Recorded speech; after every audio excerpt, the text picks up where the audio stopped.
Hey tubers, welcome back for another adventure. So this is the 1996 Yamaha G5 Golf Cart, old number 65 here. And basically I wanted to give it a try to see what kind of shape it's in and what else is going on with it and all. When I bought it, I was told it had a throne rod, and I figured I'd do a quick compression test on it. They have the switch jimmied so that as soon as you put power to it, you turn the key switch on, you put power to it, you don't have to hit the pedal, the motor goes around. So anyway, you guys are going to love the sound of this.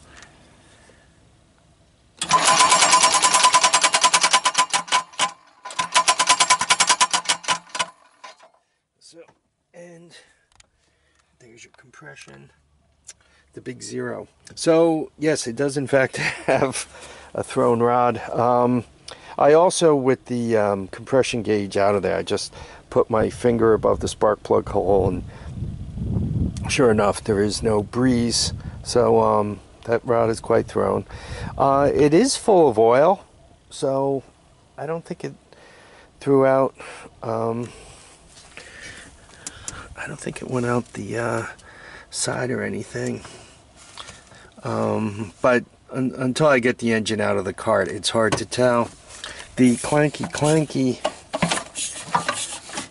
is also, looks like the clutch here has a bit of an issue also. Hopefully it's only a spring. Right, the way that clutch works is as you increase RPM, centrifugal weights fly outwards, and as they fly outwards, this pushes in. My hand's not working, so I can't show it to you. Anyway, it pushes in, and the faster the motor goes, the more it pushes in, which gradually moves the belt upward, and you get to go faster. So anyhow, yeah, I'm not sure if it's just the spring that's broken or if a weight's broken. Hopefully the casting, that's the outer part of the clutch, isn't broken, because that would mean this clutch really isn't any good, which kind of takes a lot of its value away. So I'm hoping that that I discover that that's fine. I have another engine, and I have the whole back half, and that engine runs, so I can actually put that engine into this cart. I mean, what am I saving it for? I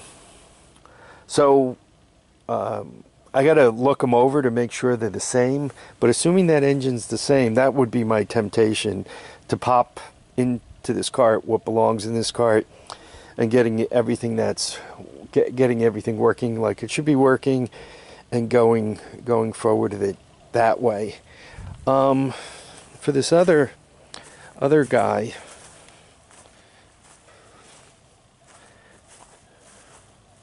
this one here, old number 50, I might actually do the Predator conversion for this guy. And kind of the reason why I want to do it is, if anyone knows anything about golf carts, the parts, some of the common parts like carburetors are pretty cheap.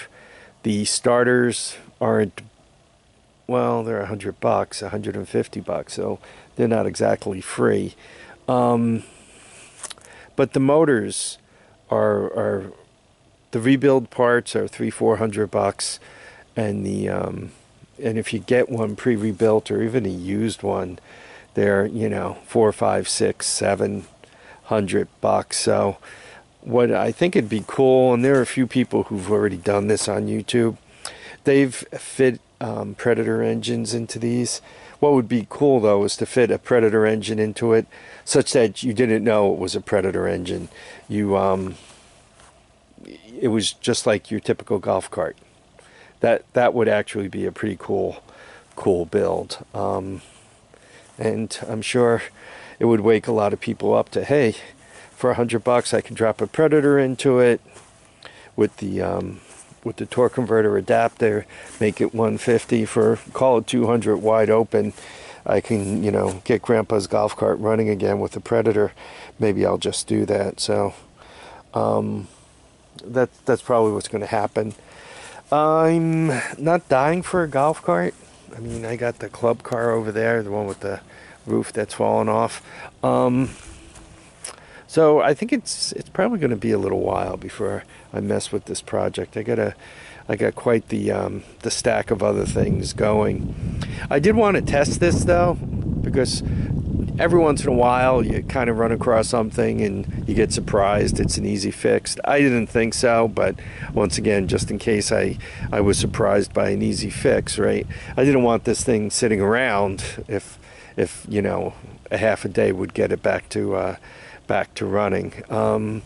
It looks like I got to get the other engine off the cart and get this one out, get them swapped, make sure the wiring's good, make sure I have spark. I'm probably looking at a day or two's worth of work to get this thing back to life. Probably a couple of days worth of work. So, and to put a Predator into one of these things, you're probably looking at 4 or 5 days of really working at it, right? You'll get so far, then you got to walk away and think about, oh, how am I going to make this happen? So that takes a little longer. Anyway, so that's the story of the G5. It has a blown engine. Looks like it did really throw a rod, and it looks like that centrifugal clutch torque converter looks like it's got a weight thrown or something. So yeah, this thing needs a little love and attention. I wonder if maybe when it threw the rod on its way around, it probably broke the rod, but at the same time, perhaps the sudden change of RPM there might have also broke something there, because that looks like it cracked fairly recently. Anyway, once a failure analyst, always a failure analyst. So I want to thank everybody for dropping by to watch and comment and subscribe. Please remember to keep your feet down, keep your heads up, and get out and enjoy each and every day. I want to thank everybody for all the positive comments, happy remarks, all that kind of stuff. If you like this, let me know, and if you didn't, tell me why. Thanks. Bye now.